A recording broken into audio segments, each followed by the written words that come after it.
Tiago capítulo 4, do verso 1 até o verso 10.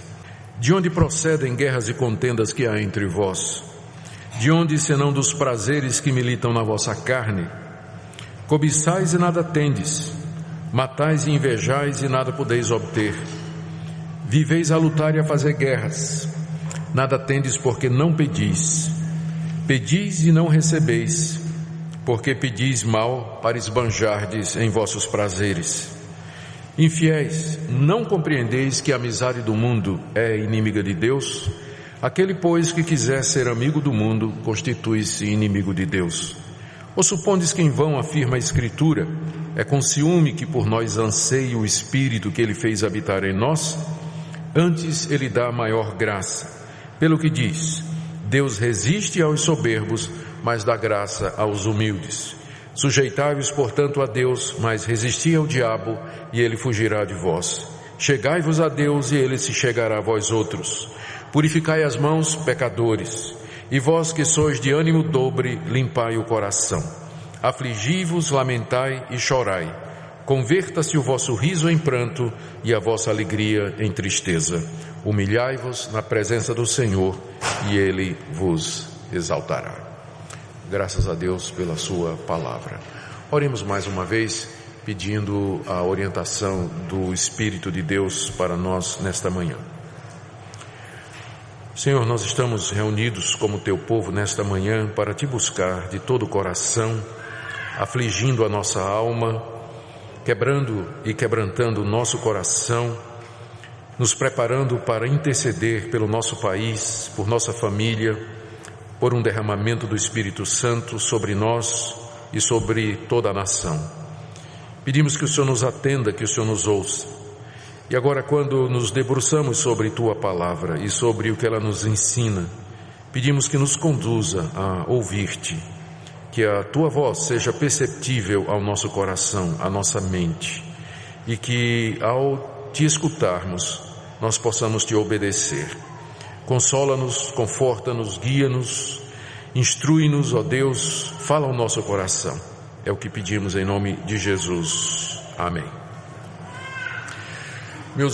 Meu objetivo, irmãos, nesta manhã, é falar de um dos maiores inimigos que nós podemos encontrar durante a nossa peregrinação aqui nesse mundo, um dos maiores inimigos da nossa vida de oração. Nós temos visto nos domingos anteriores que a oração é um dever que Deus nos deu. Mais do que um dever, é um prazer, é um deleite tirarmos tempo para a comunhão com o nosso Deus, buscarmos o nosso Deus através da oração, da súplica, das ações de graças. Vimos também que o nosso Deus nos convida a orarmos sem cessar, ou seja, que todo o nosso tempo seja gasto ou seja empregado nas atividades do dia a dia, seja empregados nas atividades mais relacionadas com o reino de Deus, as questões relacionadas com a igreja. A todo tempo, em todas as ocasiões, nós devíamos ter uma atitude de oração, um espírito de oração, em comunhão constante com Deus. Vimos também que há diversos tipos de oração. Nós podemos orar sozinhos, em secreto, podemos orar em grupos com os irmãos, como nós faremos hoje. Nós podemos orar espontaneamente, a cada momento, a cada nova circunstância. Nós podemos tirar um tempo específico para nos dedicar à oração. Há muitas formas que a Bíblia nos ensina pelas quais nós podemos nos dedicar a Deus. Vimos também que temos de orar por todos os santos. Santos são os irmãos em Cristo. Devemos orar pelas necessidades deles, devemos orar pelos que estão em autoridade, devemos orar pelos nossos filhos, pelo nosso país. Vimos também no domingo passado à noite que nós devemos orar por um avivamento. Fizemos uma exposição do Salmo 85. E vimos também que nós podemos associar o jejum à oração como um meio de preparar o nosso coração, afligir a nossa alma, para que busquemos a Deus com mais intensidade, maior foco e maior quebrantamento.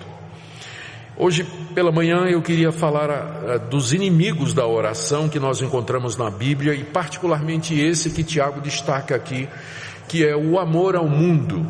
a busca dos prazeres do mundo, a satisfação das paixões pecaminosas do nosso coração. Estas coisas claramente são colocadas aqui como um empecilho à vida de oração. O que eu quero dizer é que para que nós mantenhamos uma vida de oração constante, espírito de oração, durante todo o dia, é necessário que nós não entristeçamos o Espírito de Deus, é necessário que nós não entristeçamos a nosso Deus e que nossa comunhão com Ele seja inquebrantável. Isso só é possível quando nós damos a Ele o primeiro lugar na nossa vida, quando nós priorizamos a Deus e as coisas de Deus. Vindo de lá para cá, se nós dermos o primeiro lugar às coisas desse mundo, as coisas que pertencem a esse mundo caído, então nós perderemos esse espírito de oração. Nós não teremos vontade de orar, ou então o faremos da maneira errada. Aqui, quando eu usei o termo mundanismo, ou amor ao mundo, que nós queremos definir aqui como sendo o apego às coisas desse mundo, aos desejos que nem sempre são corretos, e que às vezes se tornam a prioridade da nossa vida. Eu creio que à medida que formos explicando o texto, exatamente o que se quer dizer com o mundanismo vai ficar claro diante de nós.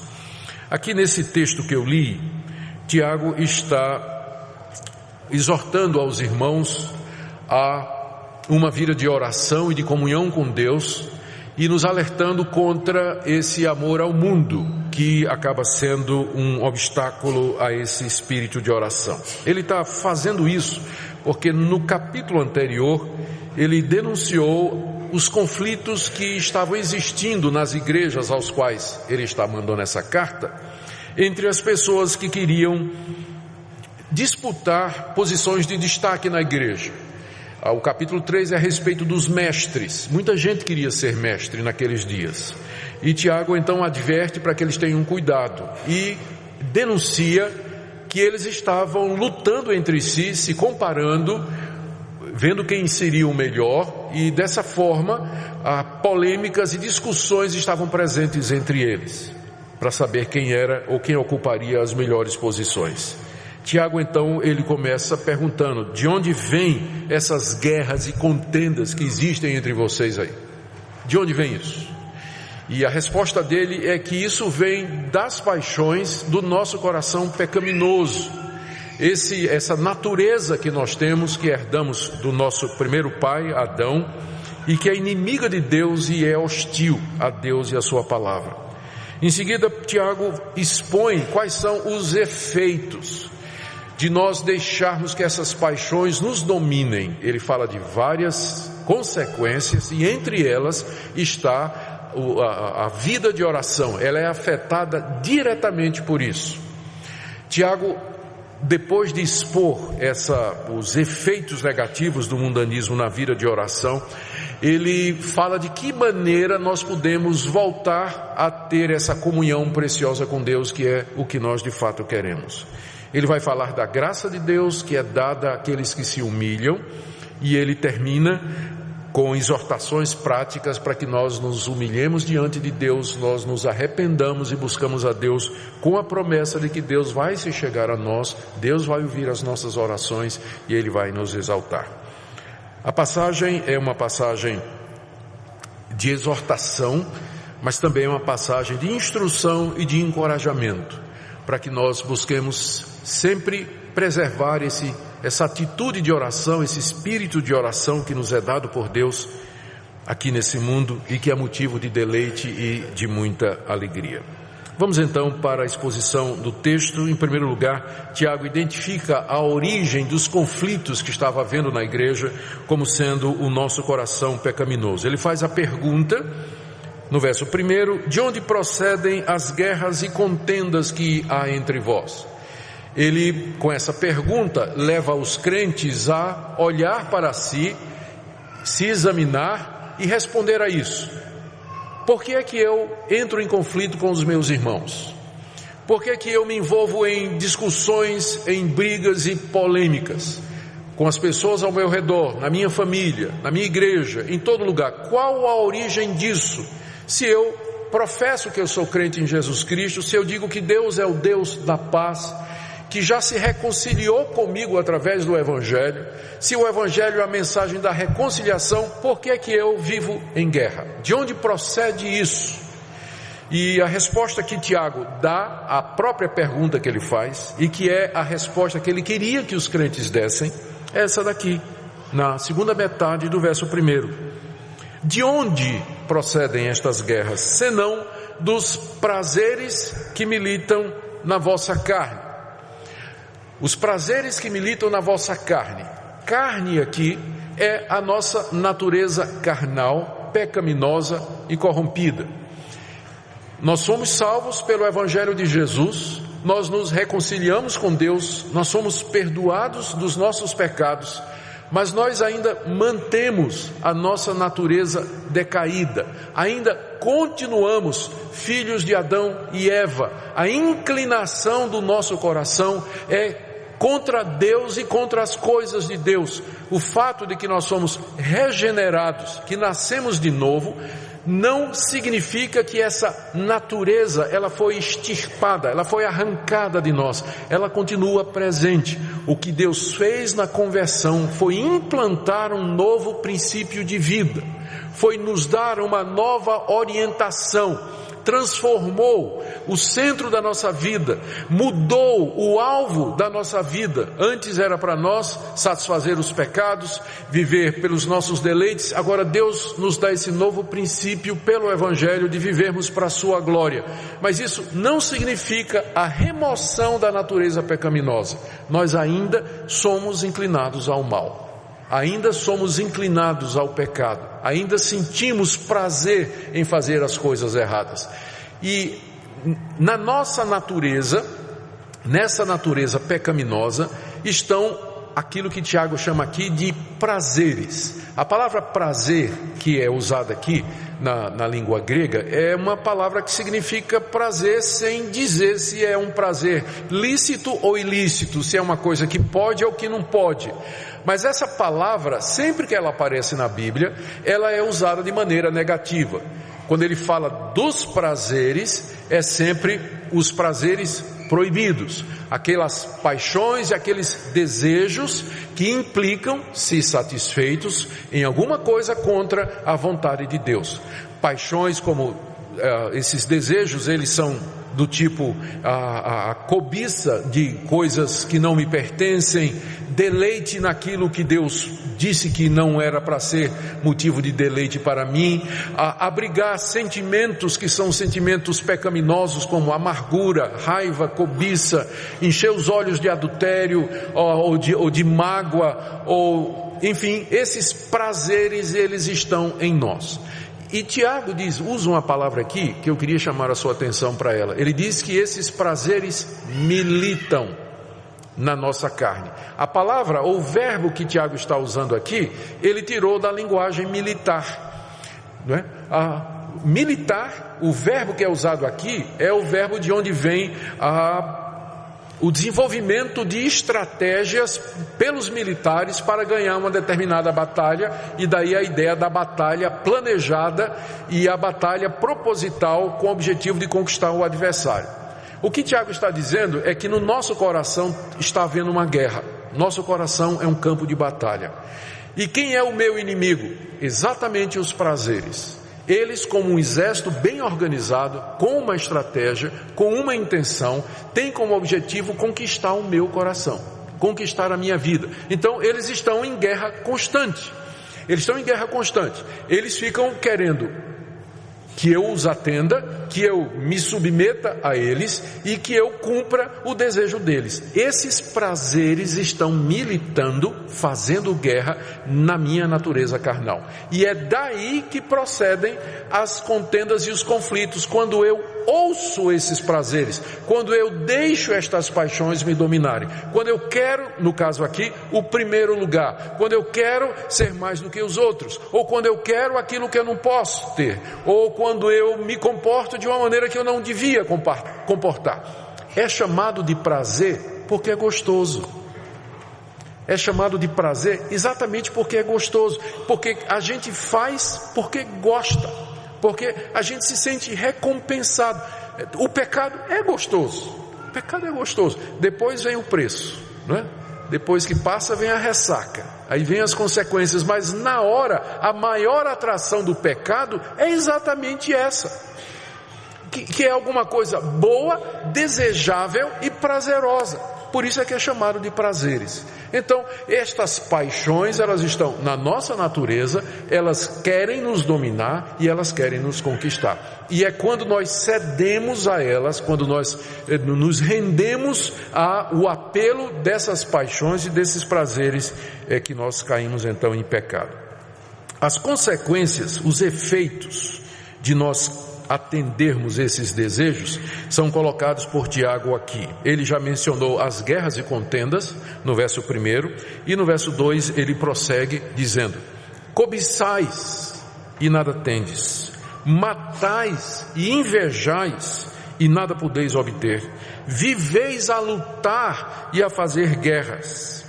Aqui ele enumera algumas atitudes da pessoa que resolveu atender aos desejos do seu coração a qualquer preço. Cobiça e nada tem. Esse é o primeiro efeito desses prazeres. Eles nos levam a querer experimentar coisas, desejar coisas que nós, pela lei de Deus e pela vontade de Deus, não poderíamos ter. E nós ficamos cobiçando, olhando para o quintal do vizinho, olhando para a casa do vizinho, olhando para os bens do meu próximo, ou cobiçando estas coisas, tendo desejo delas.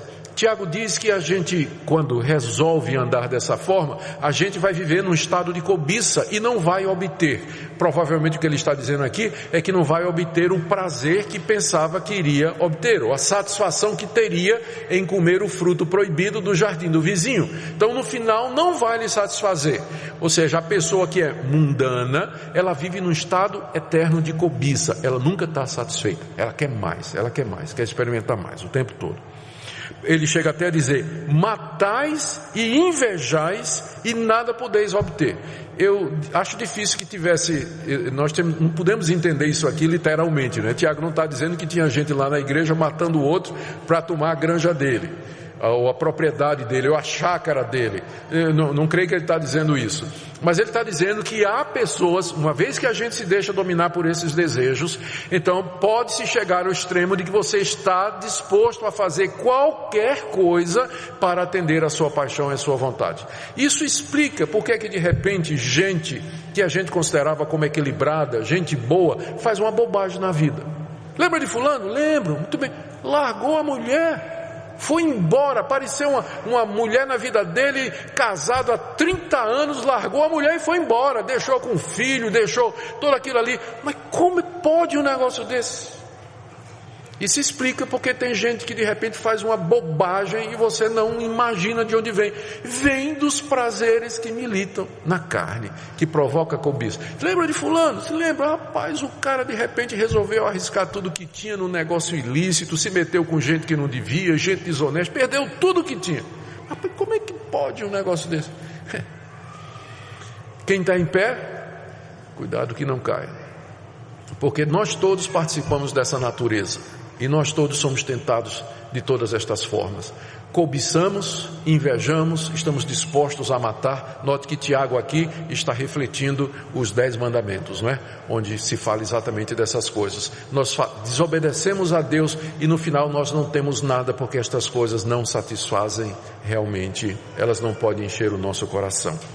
Mas eu queria chamar a sua atenção para mais uma consequência, um efeito desse amor às paixões pecaminosas que Tiago fala no final do verso 2. Ele diz: vocês não têm nada, ou seja, o que tem não satisfaz, porque vocês não pedem. Em vez de pedir a Deus e dizer a Deus: Deus, enche o meu coração, Deus, satisfaz a minha necessidade, vocês não pedem. Vocês tentam encher a vida de vocês de propósito, de significado, ou satisfazer os seus desejos como se Deus não existisse. E o resultado é essa confusão em que as pessoas se metem. O coração delas se enche de insatisfação, de cobiça, de inveja, e que nunca se acalma. nunca se acalma. Vocês não têm nada porque vocês não pedem a Deus, porque vocês não oram. Então você percebe que o primeiro efeito aqui, para o que nós queremos destacar nessa manhã, o primeiro efeito do mundanismo, que é o amor, as paixões e os desejos do mundo, um dos efeitos é encerrar ou atrapalhar ou colocar um obstáculo na vida de oração. O mundano não ora. O crente que vive para satisfazer os seus desejos e as suas paixões, ele não tem vida de oração. Ele não tem. São duas coisas que se excluem. Nós vamos ver isso mais adiante. Uma empurra a outra para fora. Uma empurra a outra para fora. Vocês não têm nada porque vocês não pedem. E Tiago diz agora, ainda sobre a oração: pedis, estou no verso 3, e não recebeis, porque pedis mal, para esbanjardes em vossos prazeres. O mundano não ora. E quando ele ora mal, porque ele vai pedir a Deus aquilo que ele não pode ter. E aquilo que Deus já disse que não dava. É assim, a vida de oração é totalmente afetada. Primeiro, ele não ora, e segundo, quando ele ora errado. Porque oração não é aquele tipo de coisa que, tipo assim, vale a intenção. Não, a oração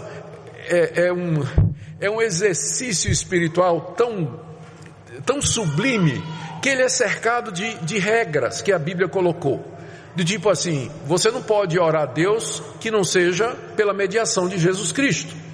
Porque Deus só nos atende na mediação de Cristo. Não é pelos méritos nossos, mas pelo que Cristo fez por mim na cruz. Essa é uma condição. Outra condição para Deus nos atender à oração é que nós oremos de acordo com a sua vontade. Também outra condição, você pode ver isso no Salmo, que diz assim: se eu no meu coração contemplar a vaidade, Deus não vai me atender. E aqui você tem mais uma dessas condições que são colocadas na Bíblia para que Deus atenda as nossas orações. Existe o risco de você estar orando mal, de você estar pedindo mal. E o que é que significa isso aqui no contexto? É que você está buscando a Deus, olha aqui a explicação, para esbanjar nos seus prazeres. A motivação está errada. Pode até ser uma oração bonita, mas a motivação está errada. Você está pedindo a Deus por um motivo egoísta. Você quer para satisfazer os seus desejos e suas paixões. Não é errado você pedir coisas a Deus, mas é muito errado quando é só isso que você faz. Sua vida de oração se resume a dizer a Deus: dá, preciso, quero, necessito. Quando Deus nos ensinou a orar: santificado seja o teu nome, venha o teu reino, seja feita a tua vontade. Quando Deus nos coloca como prioridade na oração a busca do reino dele, da glória dele e do avanço do reino de Cristo aqui nesse mundo, a necessidade de outros, nós vimos uma das mensagens que nós vimos recentemente foi exatamente isso, que nós temos que orar por todos os santos, ou seja, orar pelos outros, interceder pelos outros. O mundano só ora por ele. Qual foi a última vez que você intercedeu por alguém? Qual foi a última vez que você gastou tempo diante de Deus pedindo pela necessidade de outras pessoas? Olhe para as suas orações. Em que é que elas se resumem? Deus, eu preciso disso. Deus, eu preciso daquilo. Deus, me dá isso. Deus, me dá aquilo. E às vezes você fica preocupado, perguntando por que Deus não responde. E nós vamos ver hoje à noite a respeito da importunação, qual é a diferença entre você importunar a Deus e Deus se demorar a responder, e o fato é que Deus não vai responder porque você está orando mal. Então o mundanismo, ele quando não impede as nossas orações, ele prejudica, porque ele nos ensina, aliás, porque ele nos leva a orar de maneira errada, não da maneira errada, mas com a intenção errada. No verso 4, Tiago explica isso melhor. Por que Deus não vai atender quando eu estou pedindo a Ele coisas que são para a satisfação dos meus desejos egoístas? A resposta é que esse seu amor ao mundo, essa é uma atitude mundana, esse seu amor a estas coisas que você coloca como sendo o primeiro lugar na sua vida e que tomam o lugar de Deus, essa sua atitude de apego e de busca destas coisas coloca você em confronto direto com Deus. Verso 4, infiéis. Porque alguém ele está respondendo a seguinte pergunta aqui, provavelmente: mas por que Deus não responde esse tipo de oração? Não posso ficar pedindo essas coisas? Olha a resposta de Tiago: infiéis, não compreendeis que a amizade do mundo é inimiga de Deus? Aquele que quiser ser amigo do mundo se constitui inimigo de Deus. Essa é a razão pela qual Deus não vai responder. Porque você está traindo Deus com o inimigo dele. Uma mulher trair o marido já é ruim. Ou o marido trair uma mulher, a mulher também é ruim do mesmo jeito. Vamos pensar aqui. A mulher trair o marido já é ruim. Agora imagine a mulher trair o marido com o inimigo do marido. É duplamente pior, né? Se é que pode ter isso, né? Ela trai o marido com o inimigo do marido. É aqui o que Tiago está dizendo. Vocês não estão... a palavra infiéis significa adúlteros no original. E foi traduzido como infiéis aqui. Mas no original é a mesma palavra para descrever adultério em outras partes da Bíblia. Por que o amor ao mundo é chamado de adultério? Porque eu sou casado com Deus. A igreja é a noiva de Cristo. Jesus é o cabeça da igreja. Ele está para a igreja assim como o marido está para a mulher. Nós temos uma aliança com Deus semelhante à aliança do casamento. Eu disse um dia que Deus seria o meu Deus e que eu seria o filho dele. Eu estaria dele e pertenceria a ele. Eu afirmei isso quando eu fui batizado, ou quando eu fui batizado na infância e fiz minha profissão de fé perante a igreja, já adulto e consciente. Você professou isso no dia que você se tornou membro da igreja. Publicamente você assumiu votos, você fez compromissos, você assumiu a condição de ser alguém que pertence a Deus. Agora, você vira as costas para Deus e começa a flertar com o mundo. O mundo é inimigo de Deus. O mundo aqui não é a natureza bela que Deus criou, não é? Mas é a maneira de viver das pessoas que não amam a Deus e que são inimigas de Deus. É a maneira pela qual elas se divertem, elas vivem, fazem as coisas, as motivações e emoções do seu coração. É isso que a gente chama de mundo. Então, na hora que você ama o mundo, que você quer os prazeres do mundo, você está traindo Deus. E Deus é inimigo do mundo, e o mundo é inimigo de Deus. E o resultado é que esse apego às coisas do mundo coloca você em inimizade contra Deus. Final do verso 4. Aquele que quiser ser amigo do mundo se constitui inimigo de Deus. Por isso que Deus não vai atender às orações de quem está sendo infiel para com ele, traindo-o com o seu inimigo, que é o mundo. Essa é a razão pela qual vocês pedem e não recebem. Vocês pedem e não recebem, por causa desse flerte e dessa traição que é cometida quando há essa paixão pelas coisas do mundo. Aqui no verso 5, Tiago ainda está continuando o mesmo pensamento. Ele cita aqui alguma passagem do Antigo Testamento que nós não sabemos exatamente qual era, porque não tem nada no Antigo Testamento igual assim, na ipsis literis, ao que Tiago está dizendo aqui. Mas ele diz que está citando a Bíblia. Ele diz assim: ou supondes que em vão afirma a Escritura. Na época de Tiago, a Escritura era o Antigo Testamento. Então, em algum lugar no Antigo Testamento, Tiago encontrou isso aqui: é com ciúme que por nós anseia o Espírito que ele fez habitar em nós. Tiago pergunta: vocês acham que isso está na Bíblia em vão? E aí nós vamos ler o texto e a gente fica meio sem saber o que é que Tiago quer dizer com isso aqui.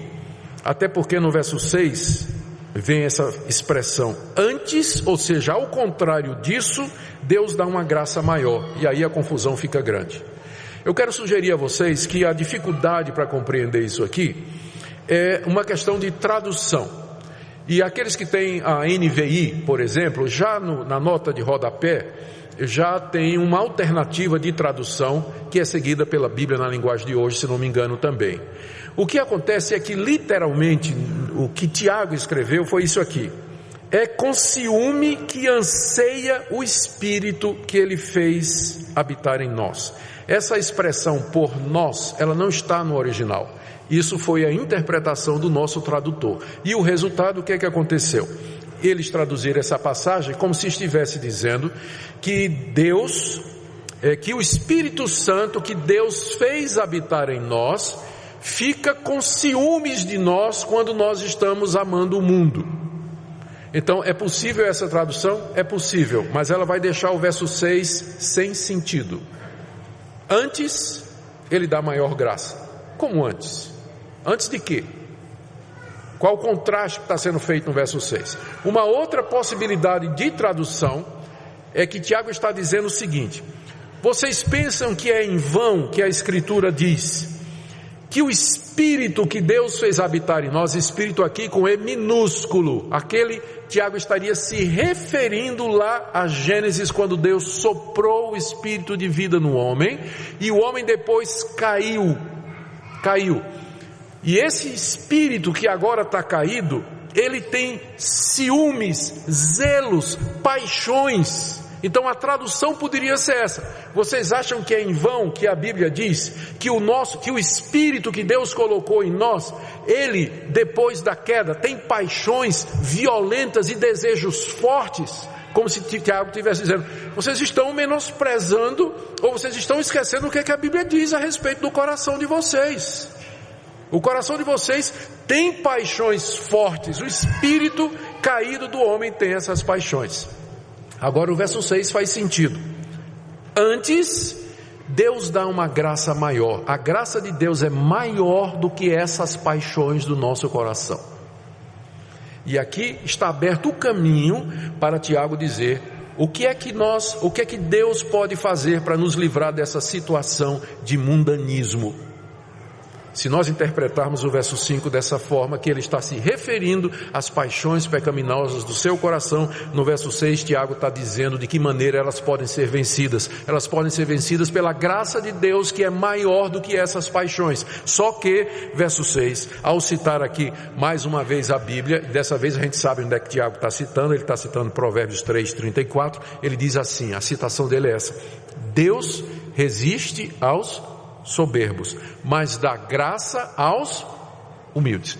O que é que eu preciso para me livrar do mundanismo? O que é que eu preciso para voltar a ter uma vida de oração? Eu não posso vencer as paixões do meu coração, porque meu espírito caído, ele aspira, ele anseia com ciúmes, com zelo dentro de mim pelas coisas pecaminosas. Mas existe um poder maior do que o poder do meu coração. Esse poder é a graça de Deus. É o favor de Deus, é a sua misericórdia, é o poder do Espírito Santo de Deus que vem sobre mim. Só que Deus dá a sua graça não ao arrogante, mas Ele dá a sua graça a quem? Os humildes. Então, o que é que eu faço para obter a graça de Deus, para me livrar da escravidão, do domínio do pecado no meu coração, para que eu possa orar e ter comunhão com Deus? Tiago diz, do verso 7 até o verso 10, portanto, vocês vão fazer estas 11 coisas. Vocês querem a graça de Deus? Para se livrar das paixões do pecado e poder ter as orações respondidas? 11 coisas. Primeiro, verso 8, chegai-vos a Deus. Vocês não oravam, vocês não têm porque não pedem, mas agora cheguem-se a Deus. Segundo, purifiquem as mãos, pecadores. Purificação das mãos significa confessar os pecados, pedir perdão. Veja o verso 7, que acabei passando, voltando ao verso 7. Sujeitai-vos a Deus. Essa faltou. Ainda no verso 7, resisti ao diabo. Agora Tiago revela quem também está por detrás de tudo isso. Ele não tinha falado no diabo até agora, não é? Tinha falado do mundo, das paixões do nosso coração, mas agora ele menciona o diabo, porque o diabo está por detrás de tudo isso. Ele usa tudo isso. Resiste, cheguem-se a Deus, sujeitem-se a Deus, resistam ao diabo. Verso 8, chegai-vos a Deus em oração. Verso 8 ainda, purifiquem as mãos e limpem o coração. É a linguagem que Tiago diz para a gente confessar os pecados a Deus, buscar purificação pelo sangue de Jesus. No verso 9, afligi-vos, lamentai e chorai, tomar uma atitude de quebrantamento. Ainda no verso 9, converta-se o vosso riso em pranto e a vossa alegria em tristeza, como num dia como esse de hoje, em que o jejum nos ajuda a fazer isso, a quebrar o nosso coração, nos afligir diante de Deus, examinar o nosso coração e perguntar a Deus: por que o Senhor não está ouvindo as nossas orações? Por que eu não gosto de orar, é difícil orar, ou porque eu oro mal? De onde vem, por que tudo isso? Então esse é o momento de nós tirarmos a alegria do nosso rosto, de converter a risada em choro e nos afligir e lamentar diante de Deus, como ele diz aqui. E resume tudo no verso 10, humilhai-vos na presença do Senhor. Estão acompanhando o raciocínio de Tiago? Vocês não oram. E quando vocês oram mal, por isso Deus não atende. Mas por que Deus não atende? Porque vocês estão amando o inimigo de Deus, que é o mundo. E vocês estão pensando que isso é brincadeira? Não é não. O coração de vocês tem paixões fortes. Ele zela, ele cobiça fortemente. Mas Deus dá uma graça que é maior do que as paixões do nosso coração e que pode restaurar essa comunhão com Ele. Só que essa graça Deus dá aos humildes. Ele resiste ao soberbo, ao arrogante. Ele resiste a isso. Mas a quem se humilha diante dele, Ele concede essa graça.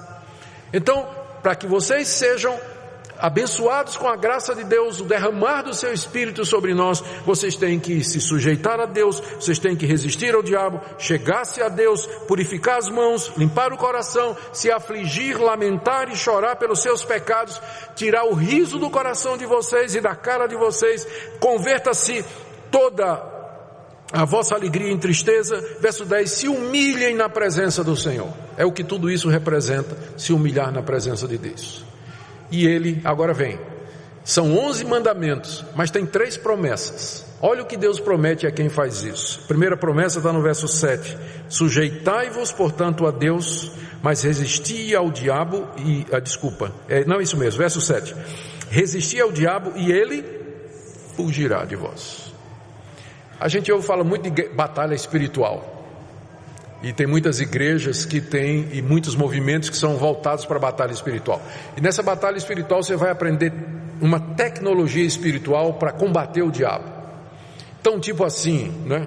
Descobrir o nome do demônio, mapeamento espiritual, onde é que está o trono de Satanás, amarrar o diabo, mandar o diabo embora, né? Decretar ou repreender Satanás, vai aprender tudo isso.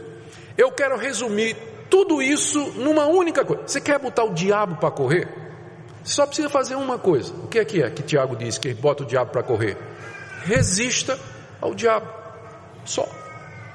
Resista aquelas tentações que vêm no coração, às quais Tiago se refere aqui no começo do capítulo, e que são usadas pelo diabo para destruir você.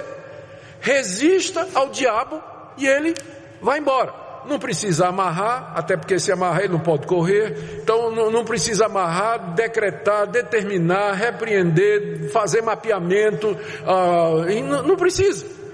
É só dizer não, como Jesus disse no deserto, quando ele foi tentado por Satanás. Dizer não, não e não, e ele vai embora. Então a primeira promessa, você vai dessa forma mandar Satanás embora. Mandar Satanás embora. Segunda promessa, no verso 8, chegai-vos a Deus e Ele se chegará a vós. Agora sim. Antes, verso 4, ele era inimigo, e o inimigo não responde o pedido do outro. Você ora, Deus não vai responder, você está no estado de inimizade contra Ele. Mas agora você se arrependeu, você se sujeitou a Deus, você se chegou a Deus em oração, e Deus se chega a você. Ou seja, Ele chega perto, como quem diz, pode falar que eu estou ouvindo. Ele chega pertinho. E você vai sentir a presença dele. Você vai ver como vai ser diferente. E ele vai atender suas orações. Ele vai atender as nossas orações. E tem a última promessa que está no verso 10. Humilhai-vos na presença do Senhor e Ele vos exaltará. Tudo aquilo que você queria desde o começo, você poderia ter se tivesse buscado a Deus. Se você tivesse humilhado diante dele. Se você tivesse quebrantado o seu coração diante dele. Se você tivesse procurado a graça e a misericórdia de Deus, ele se chegaria a você, ele exaltaria você, responderia às suas orações, os seus desejos, se nós tão somente fizermos isso. Querido, nós estamos aqui hoje com esse propósito de nos humilhar diante de Deus, de clamarmos a Ele, colocar nossa vida em ordem diante dEle. Tire o dia de hoje para fazer isso que Tiago está recomendando aqui, para limpar as mãos, limpar o coração, limpar a sua consciência, colocar a vida em ordem diante de Deus, se quebrar diante dEle e dizer: Deus, o que é que está errado na minha vida? O que é que eu preciso mudar? O que é que precisa ser transformado em mim? Qualquer coisa que o Senhor disser, eu estou disposto a fazer. Tenho que romper um relacionamento, eu vou fazer. Tenho que devolver isso, eu vou devolver. Tenho que parar de fazer isso, eu vou parar. Eu tenho que seguir esse caminho, eu vou seguir. Porque tua graça é melhor que a vida. Tu dás uma graça maior àqueles que são teus. Que essa seja, irmãos, a decisão e o propósito do nosso coração nessa manhã. E que o nosso Deus, conforme a sua promessa, se chegue a nós e nos exalte. E que Satanás corra, fuja diante do exército de Deus, diante do seu povo, que em oração procura e obtém o favor do Altíssimo. Fiquemos em pé e oremos nesse instante, irmãos. Senhor, nós queremos pedir que o Senhor se chegue a nós, que o Senhor venha pelo Espírito Santo bem pertinho de nós. A tua presença santa vai revelar a impureza do nosso coração. A tua presença amorosa vai revelar o ódio do nosso coração. Mas nós te amamos e te queremos acima dos prazeres mundanos. Por isso nós pedimos ao Senhor: ouve-nos no dia de hoje. Escuta todo aquele que nesse dia se humilhar diante de ti. Tu conheces o soberbo de longe. Quebranta os corações, ó Deus, e nos humilha como igreja e como indivíduos na tua presença. É o que nós te pedimos em nome de Jesus.